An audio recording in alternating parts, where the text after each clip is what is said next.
when it comes to building out studios, like it's I mean, just look around you. Like the format of podcasting is very simple. You got microphones in terms of look. Look only. And the sound, I guess. You have headphones, you have microphone, you have mixer to record, and you have a way to record video. Okay. And let's say you're not a video podcast guy, then you just remove the video element. I mean, we could still be podcasting in this situation just with no video, and it'd be perfectly fine. Right. We'd probably not focus on the set design too much. We'd probably just have like a table or whatever, which is perfectly fine.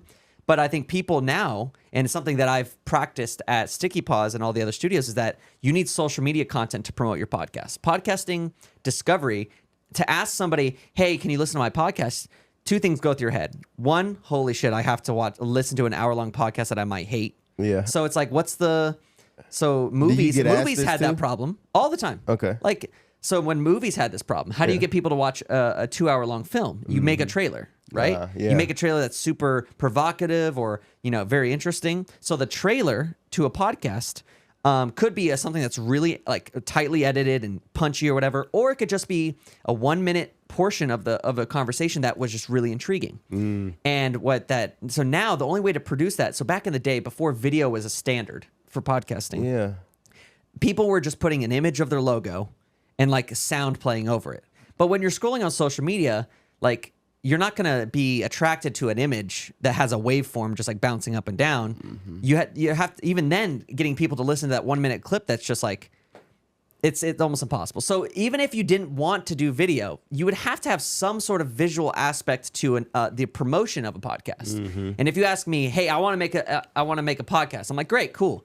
And you say, but I don't want it to be video. I'm like, okay, do you want to make a podcast or do you want to make a successful podcast? Because I mean, full respect, if you just want to do like an internal company podcast where you just release it to your employees and they listen to it, that's a lot of people do that. Like Amazon does that. They have an internal podcast you will never listen to. And they don't do video because they don't have to. That's totally fine. But if you're like, I want to be the next big hot shot on Instagram, I'm like, okay, then you're gonna need video.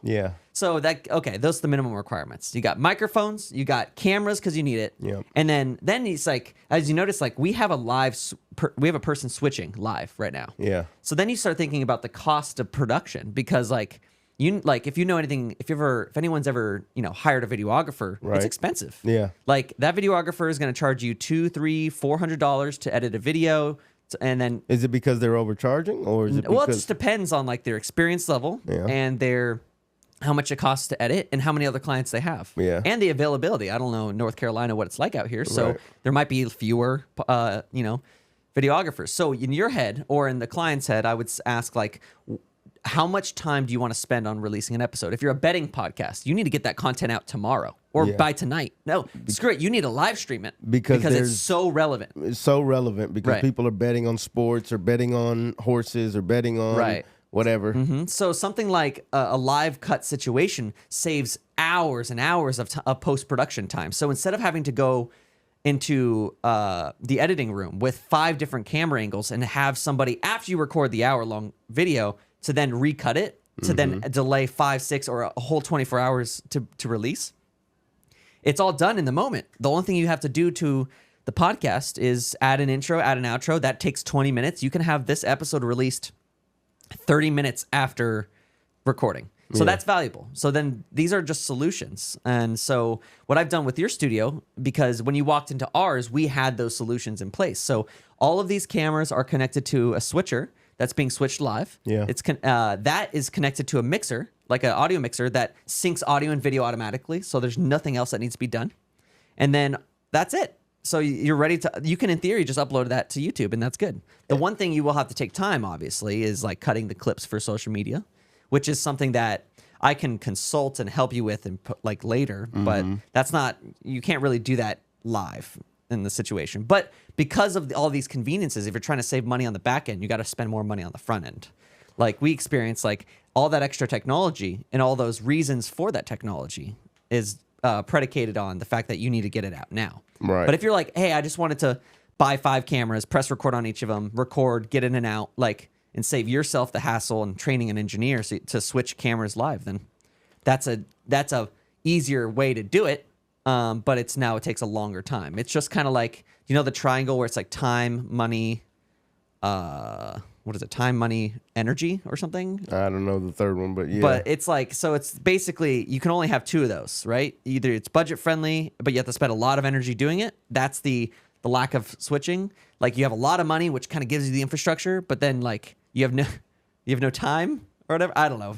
My point is like there's like a balance between all of that stuff. So because when you did Sticky, you're thinking very much about the efficiency. 100%. That's like all I'm thinking about.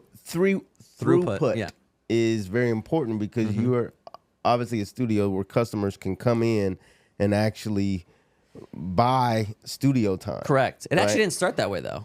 It just came from like pure laziness. And I think entrepreneurs generally are lazy. Like I think lazy is a quality that is best suited for somebody who can innovate, right? Yeah. If you're lazy and you don't innovate, then you're just a couch potato and you don't move, right? Then you're not an entrepreneur anyways. But entrepreneurs who are lazy are always finding ways to, one, replicate themselves, make more money to make their problems easier, right? Yeah. So when my actual goal when starting Sticky Paws was be able to produce our internal network shows cheaper. And it was just me. Yeah. So it was just me and my business partner, John Orlando. And I had to edit it. I had to produce it. I had to book the guest. I had to do everything. Yeah. So I'm like, oh, I don't want to spend another 5 hours in post-production like doing that. So you iterated. So when I built the studio, before we even had the walls put up, I had already like built a physical workflow. Like on a piece of paper, I put step 1, step 2, step 3, step 4, step 5.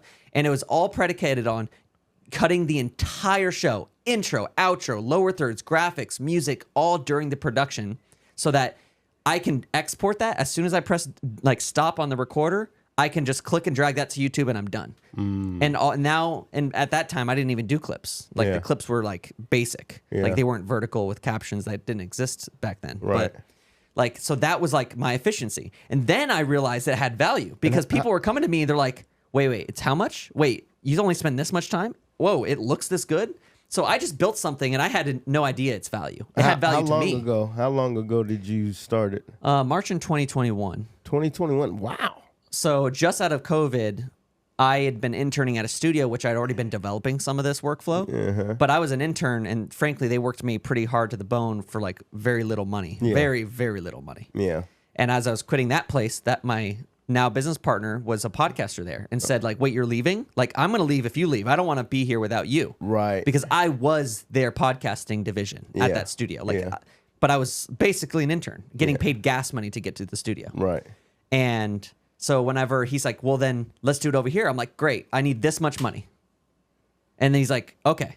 So I had all the resources I need. Did you really know how much money you needed? I knew how much the equipment cost. Like, because I Googled it, I Amazoned it, everything. Yeah. So you're a research-based person. You're not just, give me this amount. No, you've actually thought through, I actually need My this initial amount. budget was $12K, and I probably ended up around 18. But that's because, like, there's, like, little tiny cables and little things that I just didn't know about. Yeah. Which is why when I come and build your studio, like, I don't have to have those. I don't have those problems anymore. So what do you think, and we don't have to tell people the price of what I paid and what you charged, but what do you think is the profit margin generally? And don't let's say your experience and et cetera is worth whatever, you put its own value on it. But what would you say on top of that would be, what did you really truly would, from a percentage, if this cost $100, what was your profit out of it? $50?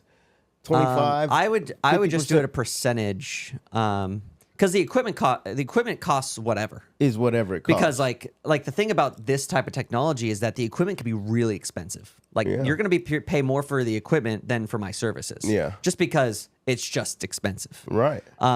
So and then at the end of the day, it's like what is my time worth to take me away from it's like what is my opportunity cost? Right. Because if I was a newbie out of college and had no opportunity, I might have done this for like $1,000. Yeah. Just give me a plane ticket and I'll do it for $1,000. I'll be on my way over here. Yeah. But now, as I've done this more often, it's not that I'm better at it. Well, I am. You are better at it. But like, it's like now you're taking, like I'm physically not at my studio at Sticky Paws and I'm now having to remote work, which puts strain on the workflow there. Yeah. So I consider that when the price, and it's like, what number makes me feel okay doing it? And generally I do a 33% markup.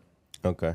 Like, but it's hard to do it with equipment that costs a lot because it's not proportional. Right. Like, and I guess, and how important is it to you that it's done right the first time? Yeah, which it's very 100%. It's always asking the client. They're gonna be like, well, it's 100%. Yeah. But at the end of the day, like, do you have a client that you are subcontracting me for that needs a deadline, or is this like, hey, this is something I want to do, and I want to get it right? Do we have some time to play with it, right? Or am I going to be iterating it with you? Am I sort of pseudo partnering with you, or am I like, it's got to be done by April 1st, and that's it? It's just got to be done. I'm like, okay, because of your urgency, and you're making me quadruple, like pentuple check everything and know for a fact it's done. Maybe I do need to go render it in CAD to verify that it's 100% right. Right. Then, yeah, it's like my costs will increase. Yeah, But absolutely. So do you think this is a viable thing? So if entrepreneurs are listening to us right now, if there's a guy right out of college, he's interested in video and he's trying to figure out his way,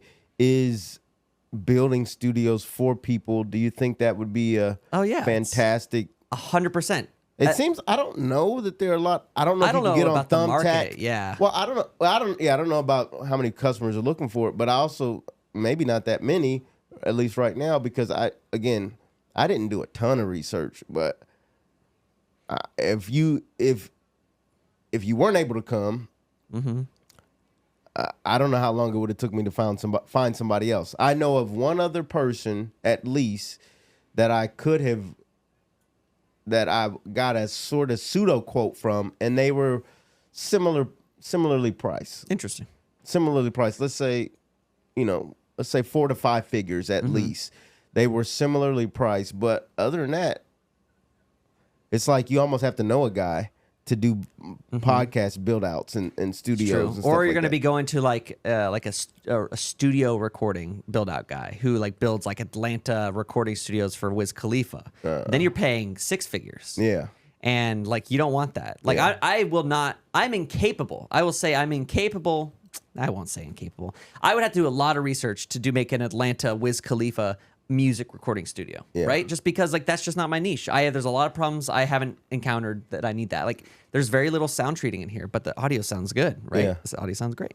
Why does the audio sound good? Is it just the mics? It's the microphones, and it's also the Rodecaster does a lot of processing to it. So the Rodecaster is like out of the box. This is what it sounds like. It's amazing. When I tell you 2 years ago or 4 years ago when I started Sticky Paws, the Rodecaster 1 was out and it was shit. Yeah. Now this one's out. It's out of the box. It's like sounds excellent. Yeah. I had to like use what's called a Behringer X-Air X18 and dial in my own EQ, and I didn't know any of that crap, and I still kind of don't. And I play with music and that sort of thing, and it sounds good as I'm hearing it in my ear. It sounds clear, crisp. Yep. One question is how important is sound, and then 2, what's your barometer for excellence, and what makes it bad versus good based on your experience? And sound, it's just if you hear a hiss, clicks, or pops, that's bad sound.